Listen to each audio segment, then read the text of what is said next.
All right, guys, welcome to, whoa, that was loud.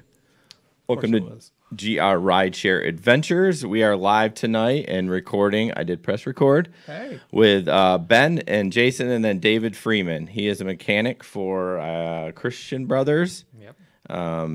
And let's see. Married, 3 boys, 2 dogs. What kind of dogs do you have? A pit bull and a Staffordshire Terrier. A pit bull, huh? Mm-hmm. Okay. Not as vicious as people think. Yeah, it's all how you train them, right? Or raise them. Let's see. You worked for Christian Brothers for 2.5 years. So you just basically been working for cars for about 10 years, right? Yep. Okay. Cool. So what this podcast is going to be about is just we finally have someone in here that can talk about maintenance. I mean, rideshare driving is one of the biggest things, or maintenance is one of the biggest things for rideshare driving. I mean, you're beating up your car constantly. And so we're kind of going to talk about that. So we're just got a list of questions. He's certified in everything, so he should be able to answer any questions that we have in regards to maintenance. So first thing up is oil changes. You know, the old rule was every 3,000 miles. That's just what my dad told me, change it every 3,000 miles. Yep. Some people are saying 5,000 miles. What is your recommendation on that? Well, it does vary depending on the vehicle. The 3,000 rule kind of came into effect with old technology where you had not as good a technology for refining the oil in the first place. Yeah. As well as engines that don't run as efficiently. Okay. And that's the biggest contribution to oil wear is how well the engine's running. Okay. So now that you have more efficient vehicles, it puts less wear and tear on the oil. Okay. Combined with the better refining, and it lasts a lot longer. Okay. The downside to that is all engines consume a small amount of oil. Most manufacturers will say if you lose a quart of oil in 1,500 miles, that's okay. Whoa. Really? By specification, they'll say that's okay. Wow. So if you extend that out to the 6,000 miles that a lot of cars will go before the dash reminder will come on, you can easily be below the safe range on oil. So it's okay to go that long on oil change with the proper oil, but you need to be checking your fluids. Really? Not just oil, but all your fluids you should be checking on a regular basis to make sure everything has what it needs to operate properly. Yeah, I'll be honest. I don't check my oil in my. I mean, it's not a newer car. It's a 2010. It's got 157. I don't ever check the oil. I mean, I change my own oil, but I don't ever check the levels on it. And one of the other question is, are those onboard computers reliable? They are fairly reliable, but again, it goes back to you have as long as the level is good, it's not bad. Well, I mean, as far as reliability is for the reminder, like mine goes like the little wrench comes on at 15% and then 10 and 5, and then it's like then it starts minusing miles on there. Well, it does depend on what the vehicle is programmed to. Some are just based off of time or mileage. Some actually do a calculation based off of how hot the engine is running, if it's running a lot of long distance warm up time or a lot of short drives that don't warm up all the way, because that impacts oil life as well. Yeah, I've never really, that's a good question. I don't know how mine is set up. I've never really tracked the mileage. Usually it seems about 5K, roughly. A lot of them are based off of mileage, and 5 or 6K sounds about right, depending on the vehicle. Okay. I do only run synthetic in my car. Am I wasting money by doing that? I mean, I change it myself. I mean, in the winter I don't because I don't have a place to crawl under. I'm not going to do it when it's freezing cold. Sure. Well, that also depends on the vehicle. A lot of newer GM vehicles, a lot of European vehicles require synthetic, and even a lot of newer Fords and other vehicles now as well, because to gain the fuel economy requirements the federal government's requiring, you have to have a lower viscosity oil, tire tolerances on the engine. So to do that, they pretty much have to have synthetic. So that's one thing. If you have to have it, obviously you put the synthetic. Right. If you don't, it is a good idea. You can also go with a longer oil change interval when you do that. Instead of doing 3,000, for example, you go up to like 6,000, as long as you're again checking the levels and keeping it full. Yeah, it's still kind of I want to know because I'm spending the money on that synthetic. Do I go by what my car says, or I mean, There have been a number of studies that show the difference, and I've one that comes to mind in particular was done by Mobile, and they used a fleet of the New York taxis with the old Crown Vic engines, not engines that require synthetic by any means, but they did after 75,000 miles. Tear down on a bunch of them with synthetic and without synthetic, but everything else the same on as far as intervals. And there was a noticeable difference on the wear between the synthetic and non-synthetic. Everything else being the same. So it does help. But if you want to spend that much or not, well, that's the thing. If you do it yourself, I can get a filter and oil for like less than $35. But you go to Valvoline, they'll charge you $90 for the same stuff. That's just crazy. So I try to, in the wintertime, I'll go with the synthetic blend at least, but I can't see spending $90 on a freaking oil change. They're charging an arm and a leg or upcharging it so much. I mean, it takes them 10 minutes. You're charging $90 for a synthetic oil change, which brings up a point about the filter. So they always change the filter at Valvoline. I bought a filter that says 20,000 miles on it.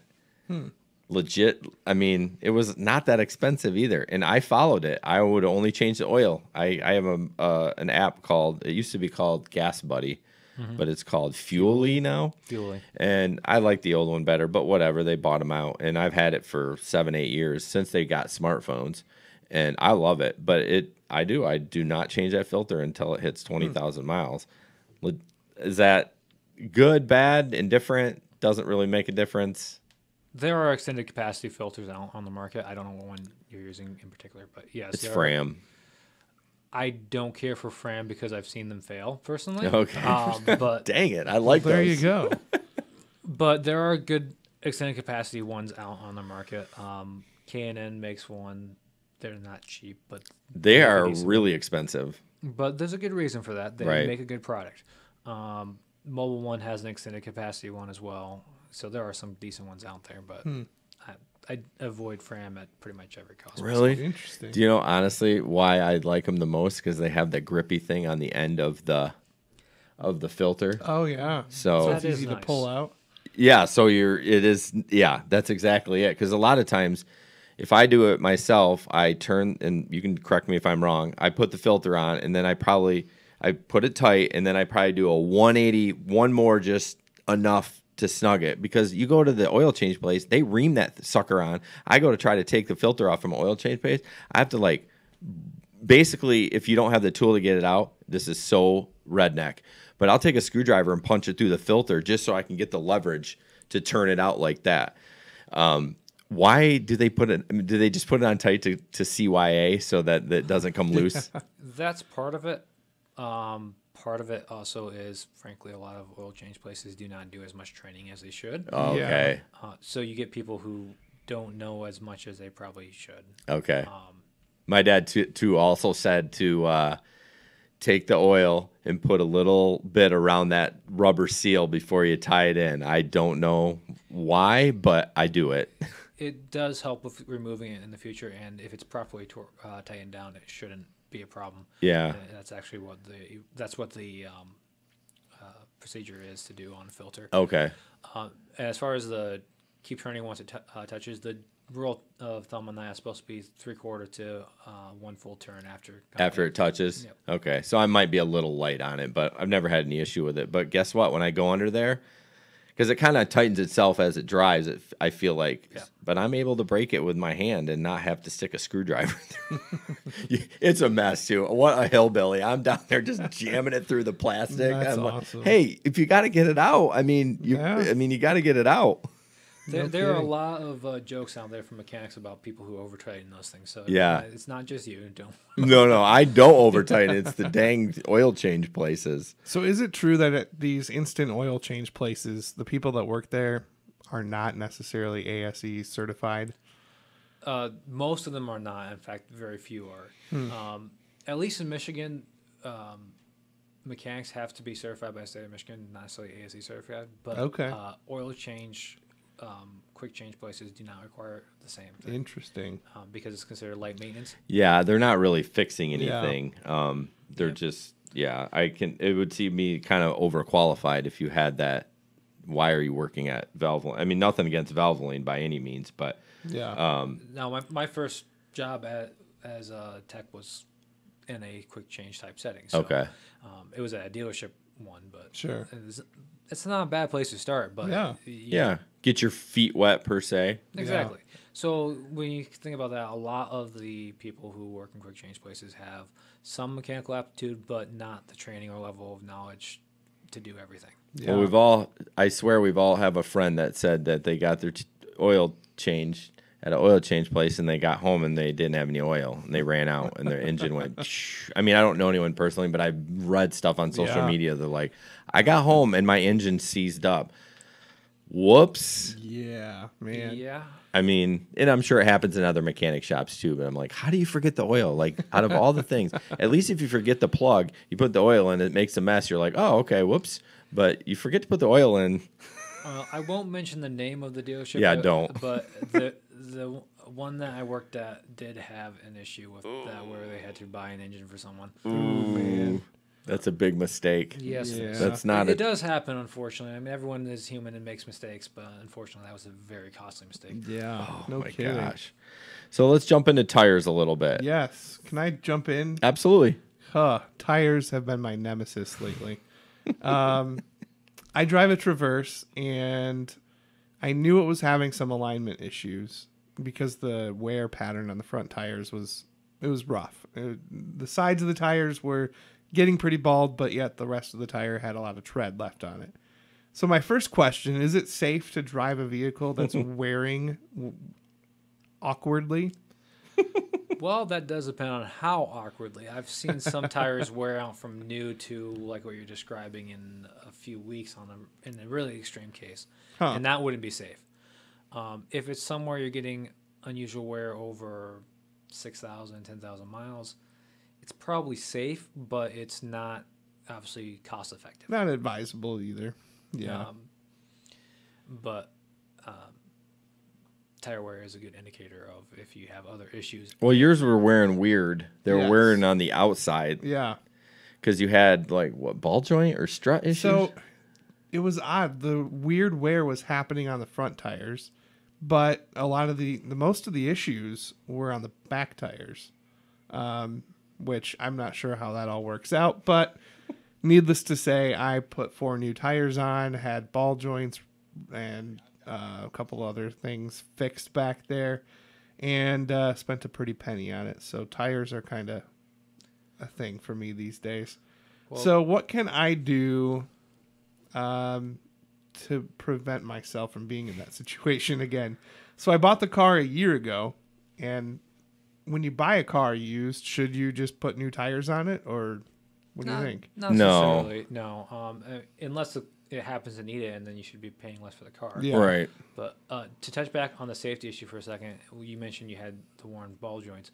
A lot of times, alignment tire wear issues will reveal that there is another problem, and that could be safety related if a ball joint is so worn that it could come apart while driving, or a tie rod as well, and then potentially not have any steering. So it could be safety in that regard. Just I want to make sure I'm clear on that. But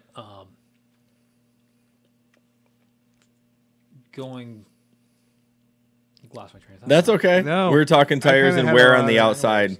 Outside. And he talked about getting new tires if you bought a car, etc. Did I help you? Yes, that jogged my memory.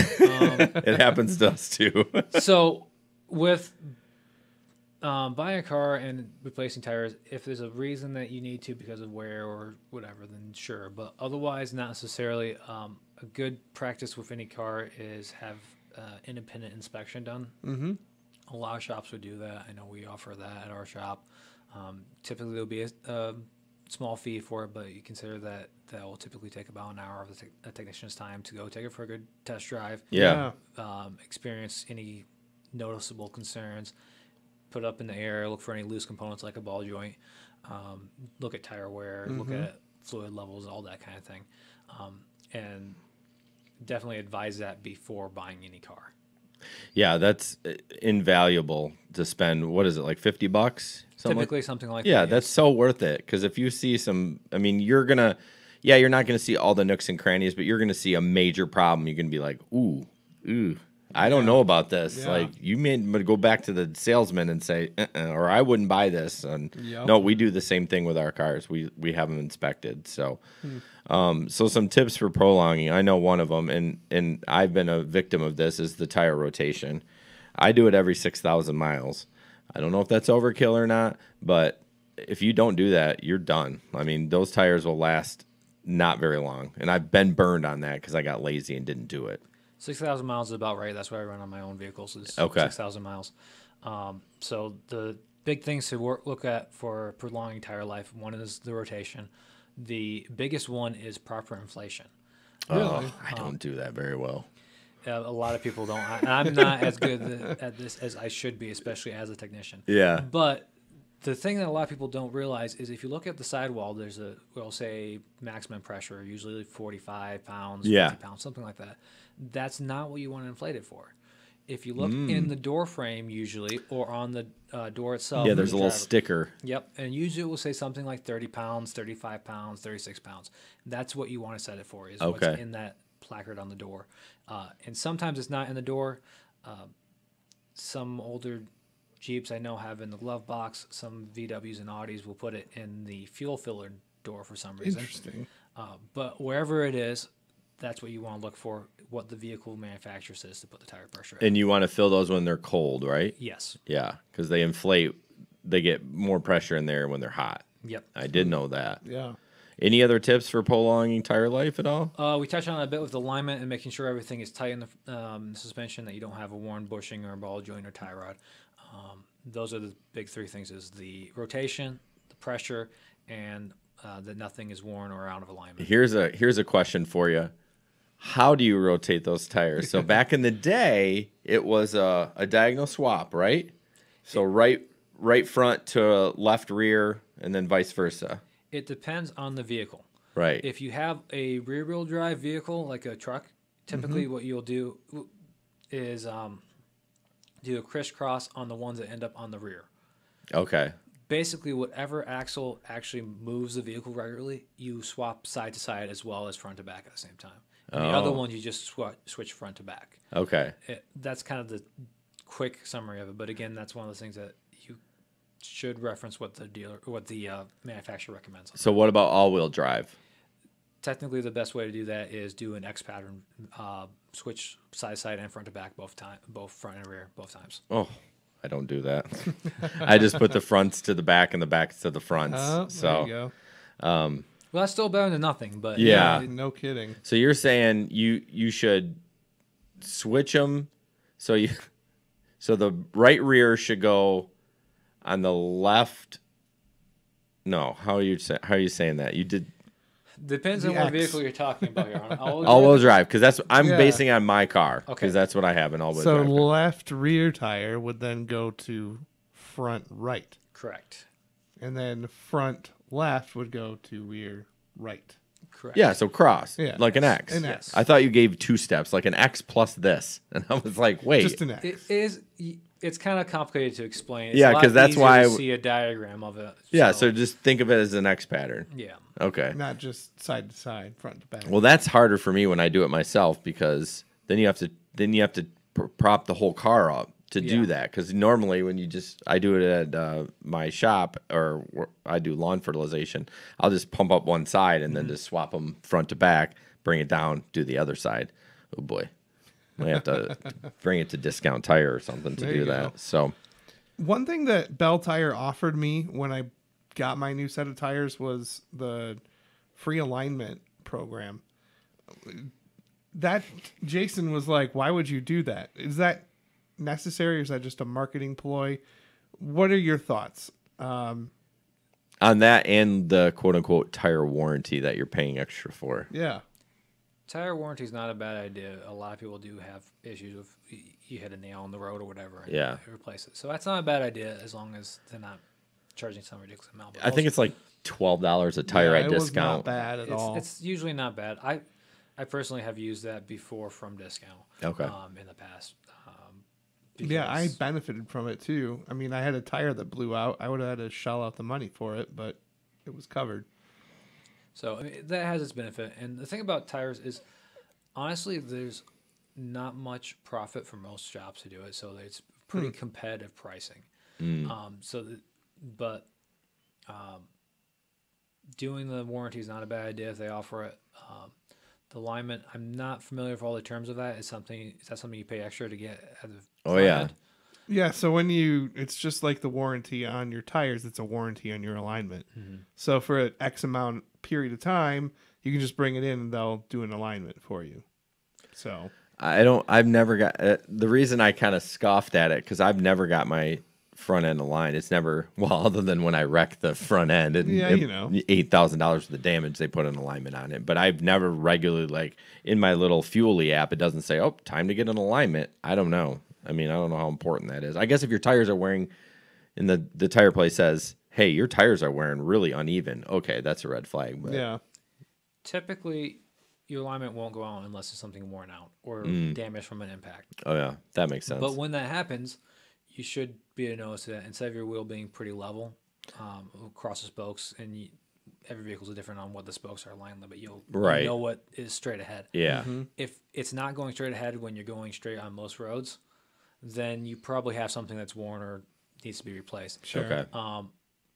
But I imagine with the alignment program, they don't cover worn components. They just cover doing the actual adjustment. The alignment, yep. But if something's worn, they can't do that anyway. Exactly. And alignments aren't terribly expensive usually. Well, I think what it is to get you in the door, and if there's something else wrong, yeah, you're gonna go. Some people had some terrible experiences with belt tire with the inspection. I mean, my car was relatively new, but they're like, oh yeah, they said this, and it was wrong, and I'm like, but I mean, if it is, that's why they're doing the inspection for free. They're trying to upsell. I mean, if it legitimately is wrong, then you probably should get it fixed. But I've never had a problem with belt tire. They've always approved me, even with my wife's van, which is quite a bit older. They're like, yeah, it's good. So I can't speak from experience on that. I've heard some rumors, but I'm always hesitant to go off of someone else's rumor. Yeah, because I don't know. And each belt tire is different. There's probably 8 of them in the city, and so I went to the one in Granville. I didn't have any problem. But so rideshare driving, we all 3 of us do it. This is a rideshare podcast. What are the biggest mistakes you think a rideshare driver makes? Obviously, I think just neglect. Yeah, that's me, Mr. Neglectful. Yeah. For those who aren't watching, he's being pat on the back over here. But neglect in general, yes. Not checking fluid levels with the oil change. Which I don't do. I honestly... Oh, with the oil change, you said? Well, with the oil levels, like I was talking about earlier for one thing, but fluids in general, not maintaining fluid levels and not maintaining tire pressure would be the... not just rideshare, but drivers in general. Those are the things that people neglect the most, is just keeping an eye on it. And the thing about it is, if you have a good shop that you have a relationship with, most of them will be happy to check your fluid level and make sure that you're at a good place even between changes. Yeah. Just swing by, and someone, even if it's just an advisor, will know enough to go run out real quick and say, oh yeah, your oil level's fine, or no, you need to get let's take a look inside real quick. Yeah. Because most of us in the field of mechanics don't want you to have problems with your cars. We want to maintain them in good order. Right. Be more maintenance than catastrophic failure. Yeah, no one, obviously, I mean, you'd probably, as far as your business goes, do you know how much your business is from maintenance and actual repairs? Do you know the numbers? Because I bet it's more repairs, because people are terrible with maintenance. Yeah, because typically people don't bring cars in until there's a problem. Yep. Except for, and that actually goes back to one thing I wanted to mention about the oil changes with the 3,000 miles versus now the 6,000 miles. One nice thing about the sort of changes is another opportunity for the car to come in on the lift, and that's to make sure it's safe for you. Right. Because at least at our shop and a lot of shops, when we do the oil change, we make sure nothing is loose in the steering and there's nothing glaring safety issue or major fluid leak or some other problem that's going to leave you stranded or otherwise having a bigger problem down the road. And the bottom line is to find a shop that you trust, because, you go in there for an oil change, like I talked about the belt tire. I mean, they're like, oh, yeah, you need this. We don't know. We're not mechanics. You got to trust the person you're going to. Otherwise, they could take advantage of you. I hate to say that, but I wanted to bring up the OBD scanners because I actually have an issue going on right now. Happened about 3 days ago. My engine light went on and the D started blinking. in on my car. I have a 2010 Honda Pilot, and of course I Googled it, and it says something with the transmission, probably a sensor that went bad. That light went off. It's supposed to go in the shop on Monday to the actual Honda dealership. I don't recommend dealerships just because I feel like they charge a little more, but I have an airbag recall, so they're going to look at it. There you go. Is there a history in that OBD where they can see that that went off and still repair it from that? Because a lot of times I feel you bring it in, they're like, oh, it's not causing a problem anymore. I can't fix it if I can't diagnose it. There's a bit of yes and no to that. Dang it. Yeah. With OBD2, which is 96 and newer, it should have the code stored in a memory on the computer. Okay. So at least give a place to look at and say, okay, this is the system to look at where it might be that. And then maybe do some more testing to narrow down what the problem is. Okay. But if it won't act up while it's at the shop, the options are then, well, it's probably this, we can guess and throw a part at it, but that may not fix it. Or we can say, well, we can't verify it right now, so... Well, if the history says, because I'm assuming when they look at it, it's going to say it's this sensor is bad. It's touchy. Yes, but with any code on there, it's like if you go to a doctor and say, yeah, my stomach's sick. Okay. Okay, well, they could just say, take some Pepto-Bismol. That might fix it, but maybe Pepto won't help you. Okay. The codes only say what part to look at. It doesn't tell you what is causing that. It could be the sensor, it could be the wiring, it could be whatever the sensor is reading isn't. So my guess on up. Monday when I call them, if I ask them to replace it, they probably will. But I mean, I noticed a significant difference on the shifting. It was on the high end. So it shifted all the way fine, but then when I was around 70, the RPMs were a lot higher, not super high, but they were like at 3,000 or a little touch less when they should have been at like 2,200 at 70 miles an hour. So I don't know. And then it just went away, and I've driven the last 3 days rideshare driving and whatever, and it hasn't been an issue. So I think I wanted this, it's such a pain to get your car in. You need your car for just get to work and everything. So I kind of feel like I want to just tell them to fix it. But I guess that part's not that expensive from when I looked at it. And it sounds like what you're looking at something that's fairly common for that symptom. And yes. It very well might be that. Yeah. But there's always a risk that isn't that. And there probably would say, we can replace the sensor that it says, but it may not be the main issue. Mm-hmm. So I was just curious. I guess the actual question was, do OBD scanners that you can buy actually work? I mean, I'm sure there's different levels of just like quality of anything. That's like what I was saying a moment ago about okay, doctor, my stomach's sick. What? Right. Give me some pep. That may or may not fix it. Like right. If you have, say, a misfire is a pretty common concern where it will set a code for the engine not firing off the spark plug the way it's supposed to. Right. Well, it could be a spark plug. It could be wires of it. The car has it. It could be ignition coil. It could be not getting fuel because of a bad injector. It could just not be getting fuel at all. Yeah. It might not be getting enough air. It might be getting too much air.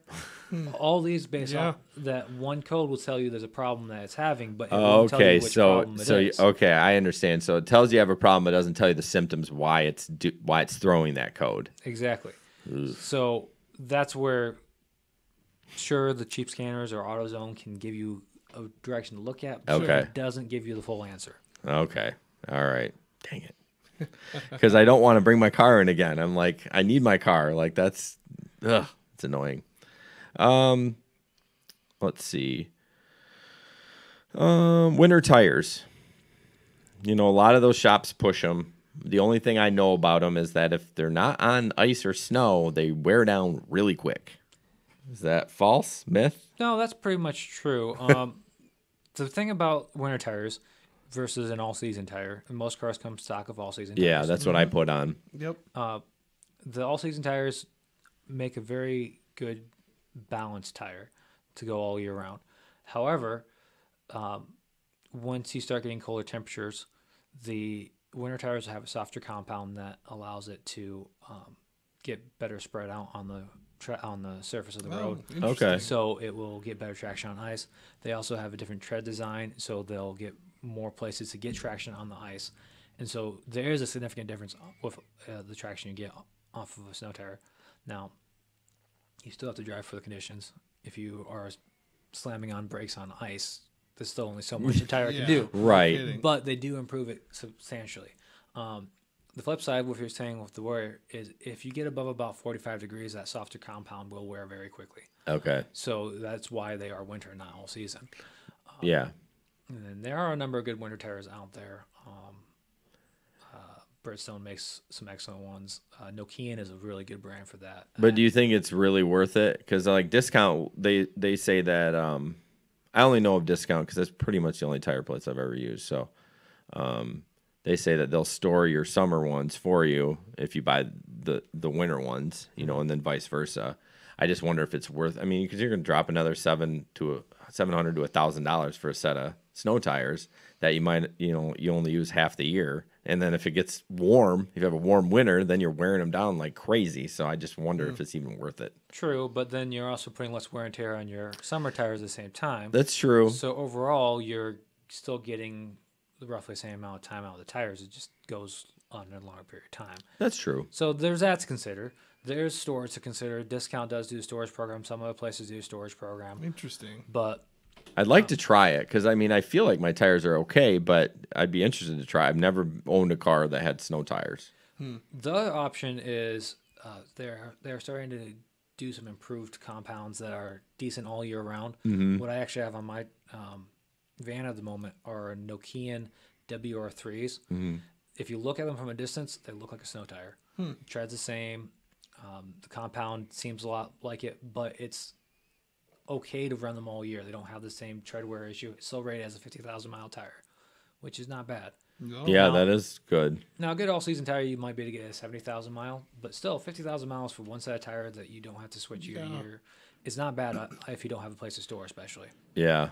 Yeah, I might look into it next year. Well, with those ratings of miles on tires, so I work in the copier and printer industry, and we Hashtag printer. yeah, and on our toners, we always say it has, you know, this much yield. It'll give you 15,000 pages, but that's only if you're running like 5% volume on a page.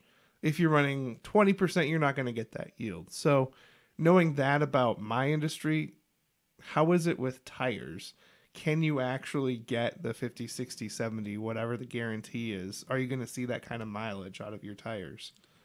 I have seen it on vehicles that are properly rotated. There it is. Yep. Yeah, very good.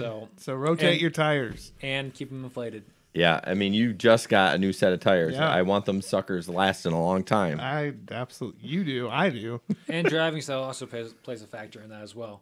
If Yeah. you're favoring that right-hand pedal there a little bit, you might have a little bit more problem keeping your tires in good condition.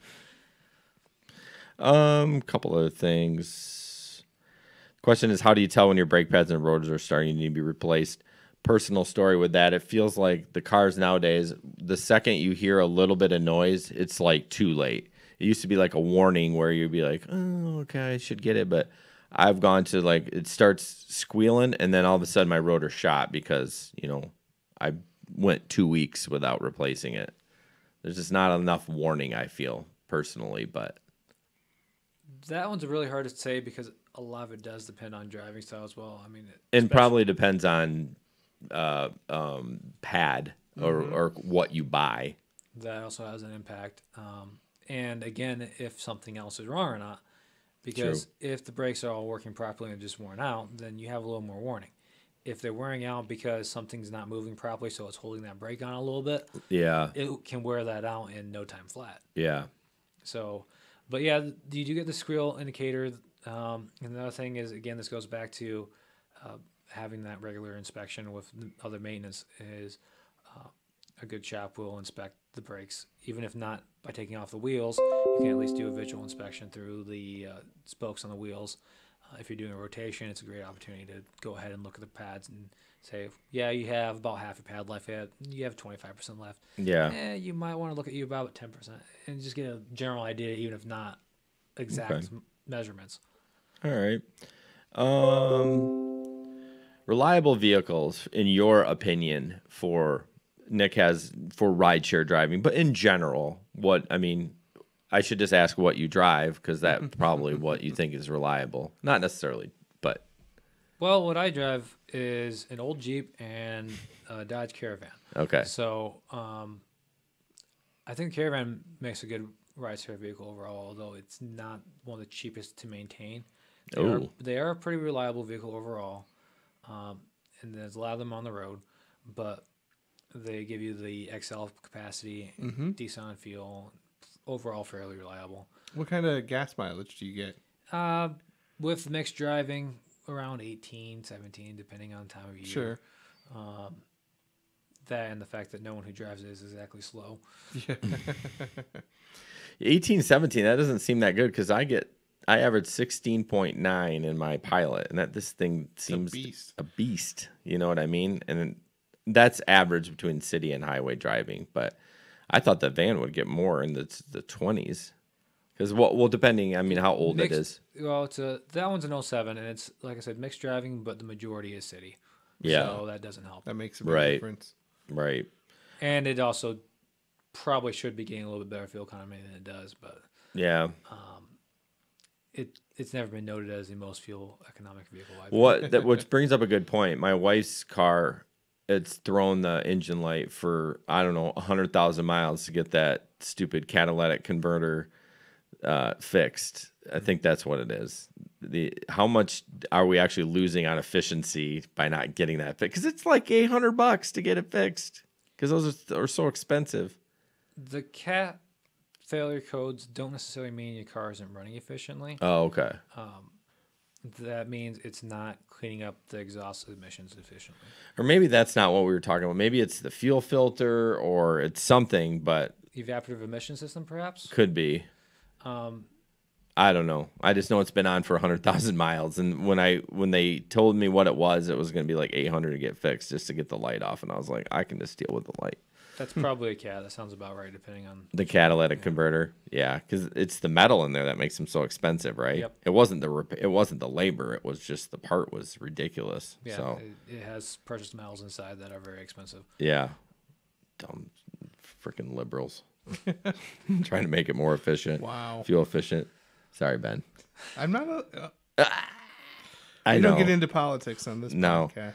A couple more things. We talked about rotating. Gasoline. Let's talk about the gasoline. I know you brought that up before we started. That make a big difference. I thought it was pretty simple, but you're like, no, let's talk about it. Why is that so? I mean, obviously, always follow your manufacturers, but I think what the question that people might ask is if I use a higher octane in my Pilot, let's say, is it going to make it run better? No, probably not. No, you just wasted money, right? Pretty much. They like to put the terms premium or mid-grade or whatever on yeah. it, but yeah. Realistically speaking, what octane measurement is how much does the fuel resist firing off too early in the engine cycle. So if it fires off too early, you're actually potentially damaging the engine and causing it to work harder than it should. Yeah. And on older cars, that's where you get what's called spark knock. So it would make a knocking noise. Modern cars have sensors on it and can change the timing on enough that it usually won't knock. Yeah. But it will reduce the efficiency of it. So then you're just paying more money to run less efficiently. Really stupid. Exactly. So that's why you want to look at what your vehicle runs best on. And the engineers at GM or Honda or whoever probably know a lot better about that than whatever marketing person at Shell wants to say. Right. That's true. I know I get a lot of my fuel at Costco, and it says it's like a top tier gasoline. Well, top tier is separate from octane rating. Yeah, I know. Do you know about that? Basically, that refers to how higher quality of the refining is. Okay, they just are a little stricter. Yes, so it means it's clean. It doesn't have a lot of extra sediment in it or anything else like that. Okay, so it means it's good quality. But really, most everywhere you go is going to have top tier fuel. Okay, I didn't know. Go to Marathon, Mobil, anywhere. They're pretty much going to be top tier. Okay. They just kind of put it right on their pumps. I don't know what's going on with these lights, guys. Sorry. It's like a strobe in here. It's a party. Sometimes it does it, but then it stops, but it's going hardcore tonight. Are you an electrician too? Well, I do a lot of electrical work on cars. I have this house is weird. It's built in the 60s, and every once in a while it does it, and I got to get my buddy over. He's done some electric work, and he's like, ugh. What is this? So that's what scares me about bringing them over here. I don't need to spend 4 hours trying to track it down. But Okay. So yeah, Costco brags about that top. Well, it's on their pumps, and I look at the pump while I'm pumping gas. So, well, here's a good one. We see this a lot. What happens to your vehicle when you overload it with passengers? Is it really that bad? We see on the national groups are like, yeah, I really picked up this fat ass and he wrecked my struts. I'm like, really? That's pretty unlikely. I mean, unless they're like barely making it already, and then you add 300-400-pound guys, maybe. But With how rarely that would happen, I don't see that as being a significant issue now. I mean, yeah, you probably are getting less gas mileage on that trip. I mean, that's just physics. You know what I mean? But I can't believe that would cause an issue. I wouldn't say that's probably a significant issue for most people. And how often, speaking of that, I've never done really alignment. How often, I mean, will I get a better ride if I change is it the shocks or the struts or whatever, you see Monroe. Monroe's the big name for those. Is it worth upgrading to nicer ones where you get a better ride? Well, most of them aren't going to give you a better ride particularly. It's more of a safety issue, and this can go back to tire wear as well, where one that's not working efficiently will cause the tire to bounce a little bit on the ground. Yeah. And it'll cause the tire to wear in a choppy pattern, kind of like waves. Okay. Which makes sense. Yep. And so not only does that cause tire wear, but when it's bouncing, that means it's not touching the ground, which means it's not getting contact for braking and steering. Yeah. So it is a safety issue. I want to say something like 80% of vehicles go to the junkyard with the original shocks and struts on. Okay, that makes sense because I've never replaced them. My van's got 207,000. I bring it into my mechanic. They don't tell me to fix them. It wouldn't be bad to do them because even if they aren't leaking, which is one way to tell if they have a failure is if they're leaking, they might be there's valves inside that are usually rubber seals, those in springs, and so those wear out over time. So it may not be leaking outside, but it's still letting it move more than it should inside. That's a good point because that's a lot of miles on one part. It seems like some things. We just had another repair. Speaking of, just last week, the alternator went out, but it went 207,000 miles on that alternator. Awesome. That wasn't cheap either. The alternator was like $250 just for the part. Yeah. Ugh. Hate spending money on cars. What do you got, buddy? I don't like it either, and I'm the one doing the work. Yeah. Yeah, you're only buying the parts, though. Well, one of the common things you hear about mechanics, stereotypes, is they're just out for your money.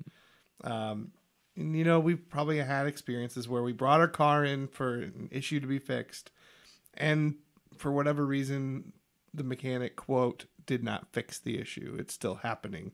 So let's say that happens, and you can pick the issue, but you bring your car in, you get the work done, you get it home, on the way home it's running fine, but then a couple days later, a couple weeks later, you're seeing the issue come back.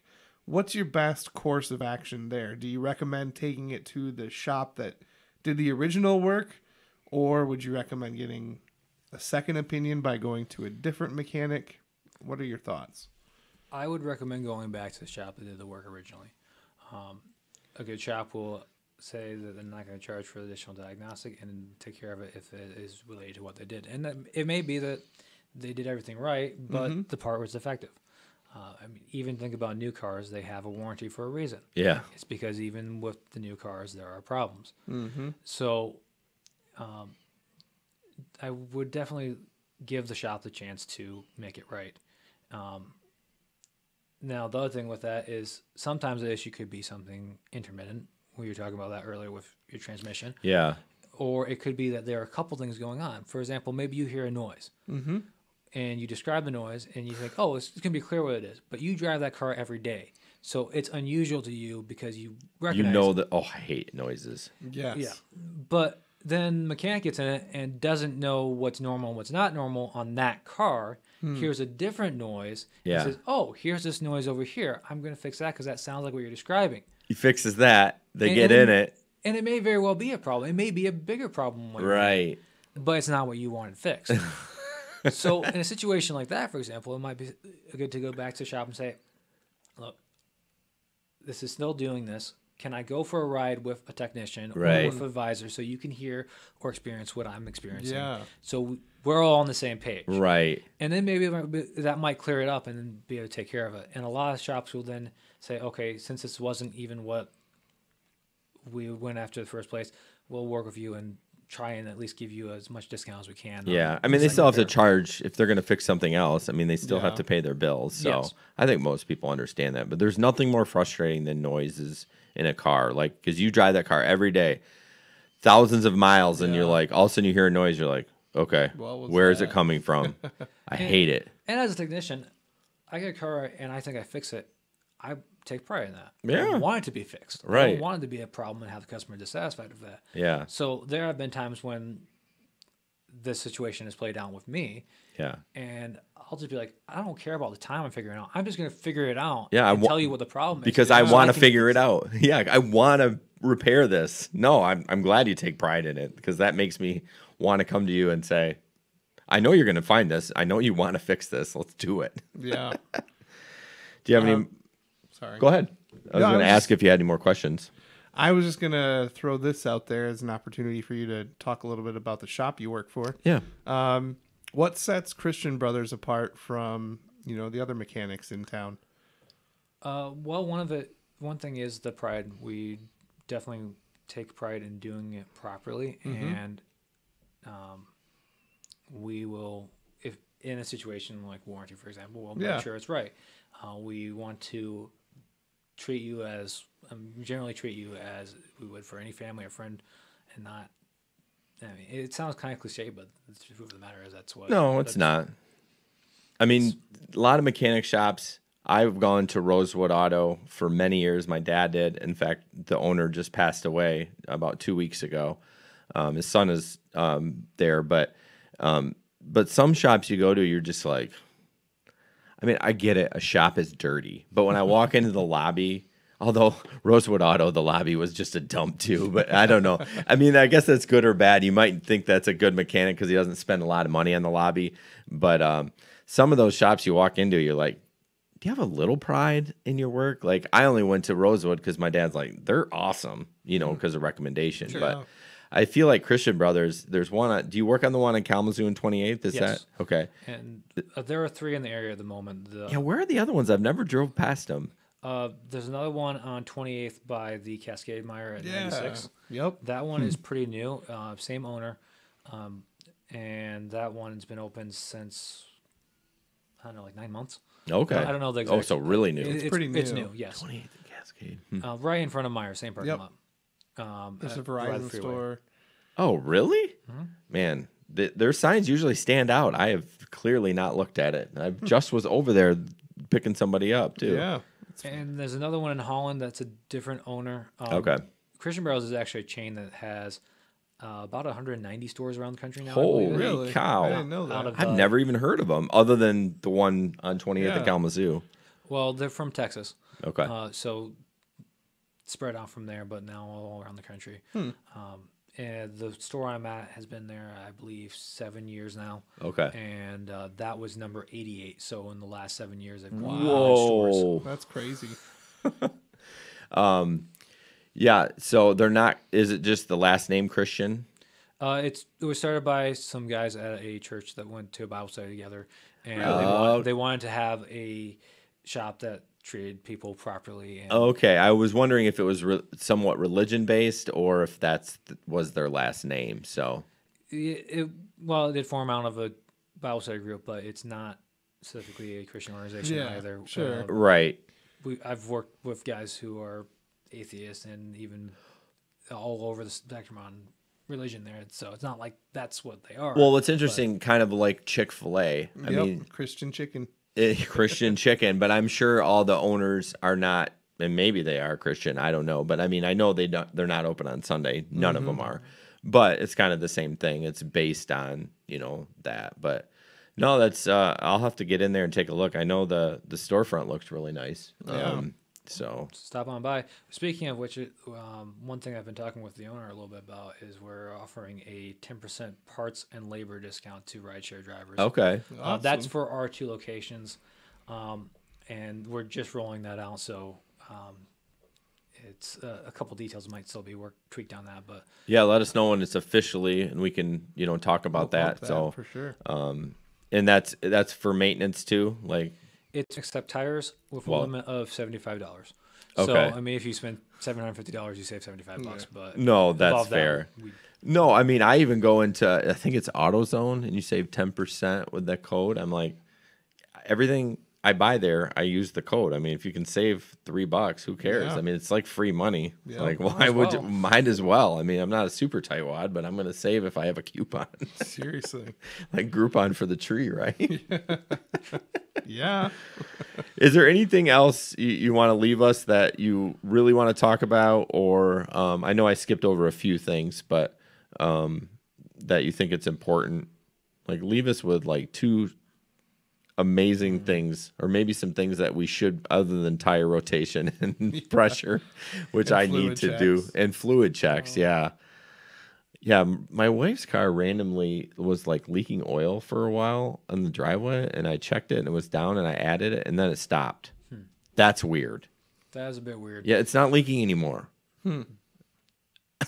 Unless I'm not seeing it right, because I went for like 3 weeks checking it once a week. Levels were fine. Figure that out. Come on, mechanic. Why is it doing that? I'd probably have to look at it. Yeah.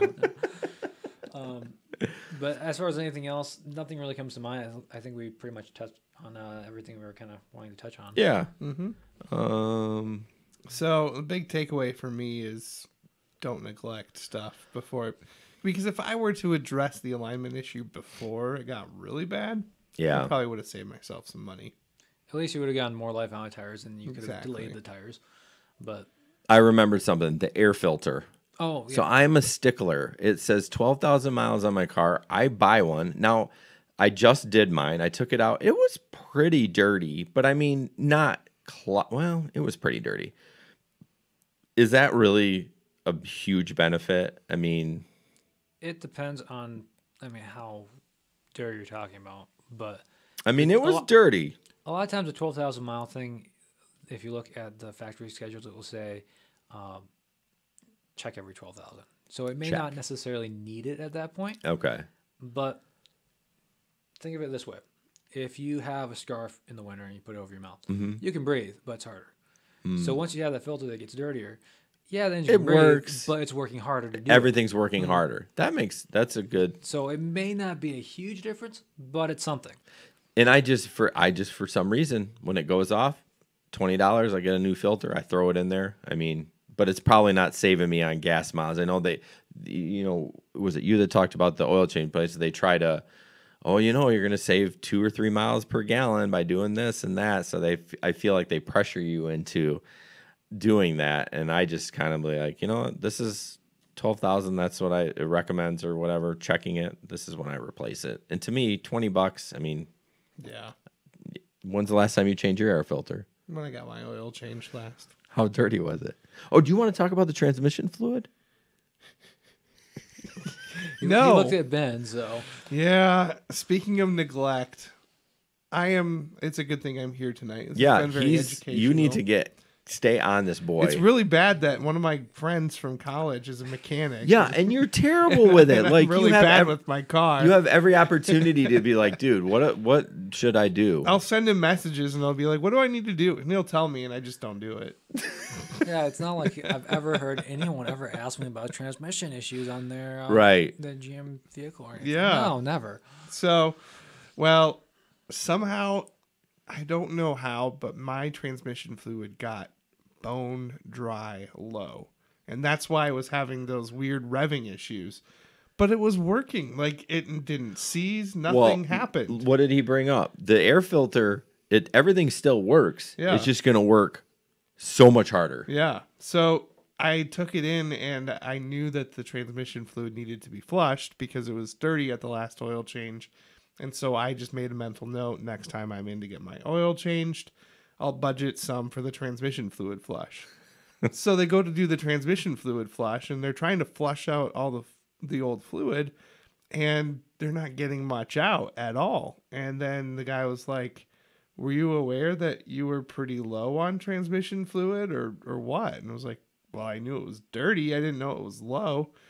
So yeah, apparently the car was doing the weird. That's revving crazy stuff. that it was that low and it still was able to go down the road. It I mean, still went fine. I mean, it had some minor issues, but like, yeah, I was able to drive on pretty low transmission fluid.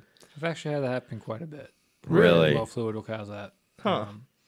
And people come in thinking they need a transmission, but really it's the fluid. and why your last oil change, they should have known that it was low. Why didn't they add? But it wasn't low. It was just So dirty. between 2 oil changes, Yeah. But where did it go? We can't figure it out. I mean, Where did it I'll go? probably have to bring it to Dave so he can tell me. I mean, it doesn't just burn off. Typically, no. I wouldn't expect it to just burn off the transmission fluid. Well, I mean, Yeah. it's not like oil where you can burn some oil, right? But I did do a ton of driving in the hot summer. So that may have I done mean, it it must have been the transmission fairy that took it away. Well, since you mentioned the heat, if the car is driving and the transmission was overheating, the fluid can start going out. There's a vent on the top of the transmission, Oh. and it might have pushed down enough from the transmission that it's dropped the level. So it's possible that it overheated and caused that because of overworking during the heat. Yep, that would make sense. All right, I'll let you go on that one. Yeah, thanks. Hondas have a notorious for transmission issues, and I'll bring this last thing up, and then we'll go. I know I said we were done, and then I keep having these kept things. ragging on Well, I got a me. mechanic here. I mean, Yeah. I have the opportunity to ask him anything. So of course, they recommend the Honda transmission fluid, and I was like, okay, whatever. Well, I brought it and got it completely changed, and they put not Honda in it. I had huge trouble with it. It shifted terribly, so I ended up doing a whole fluid change myself and putting it back in, and I will never use anything but Honda. And I don't know what it is about Hondas, because usually you're like, oh, you can put mobile or whatever in, but Honda, you have to put Honda transmission fluid in. And why is that? What is? I mean, I can't tell you exactly what was wrong with it, but it was shifting hard. It was not. I mean, I am very in tune to my car, not like Ben. And it was shifting hard to the point where it was super noticeable, and I changed it, and it went back being fine. Why is that? Is any Honda guy you talk to, they're like, you do not put anything but Honda transmission fluid in there. I've had some luck with some other certain other fluids in Honda, but Hondas are particular about their fluid. You cannot just go with any generic fluid. And I don't know why that is, but just a particular because every fluid has its own package of additives. And that's true. Everything, and combine that with the material of the inside the transmission, the clutch packs that allow it to get the power through it. They just don't interact well, so it causes it to not shift properly, or the seals don't perform quite the way they are supposed to because the rubber doesn't flex the way it's supposed to, whatever the case may be. I'm not an engineer to get a full detailed explanation of it, but did you get that? Clutch packs? Yep. No idea what those are, but getting over our head now. yeah, I try not to, but sometimes I No. That's all right. Yeah, we appreciate you coming to talk to us about this, especially for the people that don't pay a lot of attention to maintenance. I'm going That's to. me. Yeah, I've already beat you up enough. I I'm know. gonna let you I'm go. gonna, you know, I'm gonna send you that app. Oh, it might be iOS only though. Oh, They were a little funny about that. But it's great. It tracks all my mileage, and every time the reminders don't work very well for whatever reason. But every time I fill up, I go through my reminders. I'm like, oh, it even said like radiator fluid due in like 626 miles. So I'm kind of a stickler for that. But I want it to last forever. I don't want to get a new car. Yeah. They're expensive. they are, and I have a nice car, and I want to keep it. Except it doesn't have a roof rack. Thought you were done ragging on me. No, check it. So he's got the best car. He's got the Traverse, right?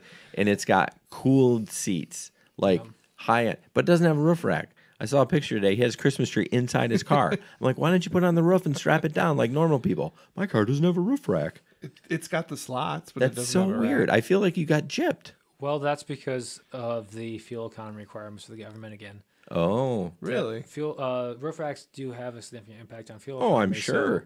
I'm taking anytime mine off. That's an option for you for sure.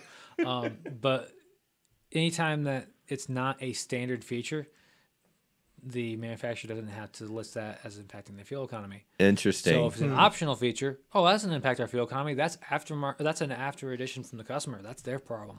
Ah. So they can keep a lower or a better rating from the government. Oh, So okay. my car's Rebates. more efficient. Oh, I'm sure it is. By like 0.5 miles a gallon, Yeah. probably. But I was just shocked because 0.005. there's like 3 levels of car, like basic, mid-level. Like my Pilot's a mid-level.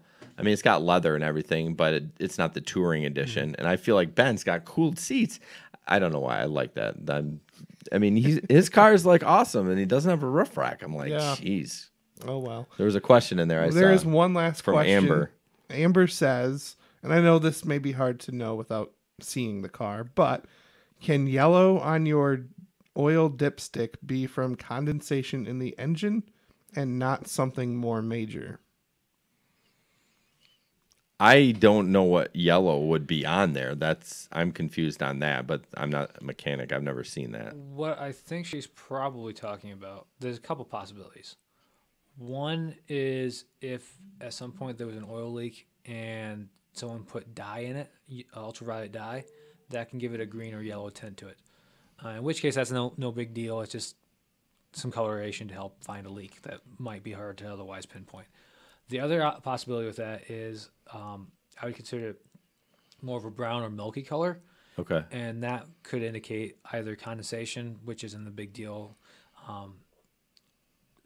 especially on a dipstick, that's pretty common. Interesting. Or it could be that coolant is getting into the oil, which would indicate potentially a head gasket or something more serious.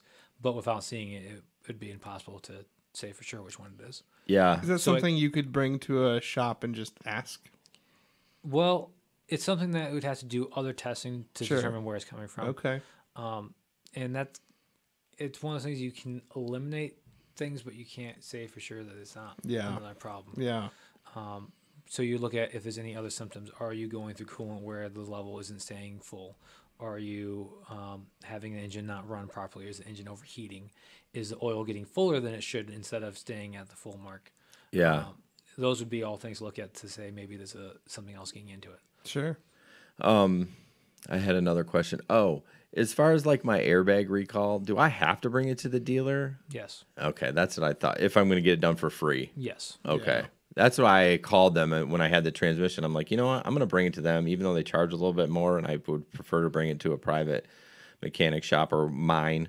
I thought, you know what? I've got that airbag recall. I might as well get it fixed from Honda. So Now, if you've already had the work that's covered by recall done, a lot of times if you bring the receipt to Ford or Honda or whoever it may be, they will reimburse partially at least, if not the full expense. But there's always different procedures for whatever the particular recall is. yeah. Something to keep in mind, though, if you say a lot of Chrysler vehicles have a problem with the ignition switch, so a lot of times that's been replaced, but then Chrysler will reimburse for the ignition switch if you had it paid for at an independent shop. Okay. Okay. So Yeah, I haven't had any recalls, but I thought the airbag one, or I haven't had like ones I don't know. I think this is the first one, but the airbag one's probably pretty important. yeah, pretty common one too. A lot of The different vehicles have airbag that. Yeah, is common. Okay. yeah. I don't even know what the problem was. I saw recall airbag. I'm like, oh boy, I better get this scheduled. If it's the one I'm thinking of, it's because the supplier for Honda, it's called Takata. Oh, this was a huge story. Like last year or the year before. A bunch of manufacturers have had problems with it. Okay. I believe Ford has had some. Chrysler has had a lot of them, and Honda has some as well. So I don't know the full list of who has and has not had Takata recalls, but there's a lot of them out there. Are they still in business? Last I knew, yes. Yeah. Oh boy. I can't imagine it's helping their profitability though. No.